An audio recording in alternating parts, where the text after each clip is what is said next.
I am wondering, I know I shouldn't be focusing on time quite yet, but when I do, how much time should each question take? And then, because I'm hearing all these things about strategy, like, okay, there are some, at times you should just, guess a question and move on because there's no guessing penalty. What do you recommend as far as like time per question, and when do you know it's time to just guess, like on the real exam, of course?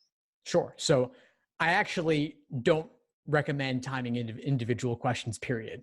Okay. You'd be sitting there with the stopwatch being like 110 versus 130. Is that bad?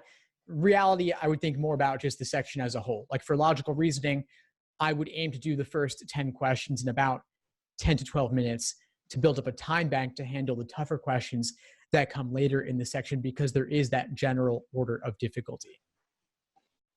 So it is always like that. These practice tests aren't just like I feel like it's taking off in an airplane.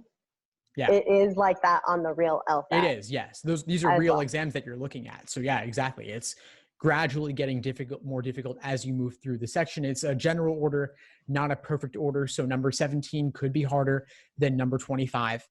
But on average, the earlier ones are going to be easier. So you do want to go through them more quickly than the average. Then Sure. Games and passages, you could have an average of 8:45 per game or per passage, but that's only an average. Some might take 8 minutes, some might take 11 minutes, totally fine. Okay. And then your strategy on, okay, like if you're really running into trouble, do you advocate guessing? I mean, because at some point you have to.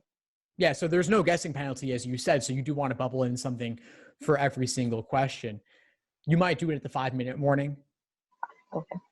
Just so that way, that's your warning that time is going to run out soon. Maybe if you're way behind schedule, you would want to bubble in everything and then go back and attempt whatever you can. Thanks for tuning into the show. Please subscribe if you haven't done so already to be notified of new episodes as I release them. And feel free to reach out if you need anything at all as you move forward with your prep. I'm happy to help however I can. In the meantime, I'll wish you all the best and take care.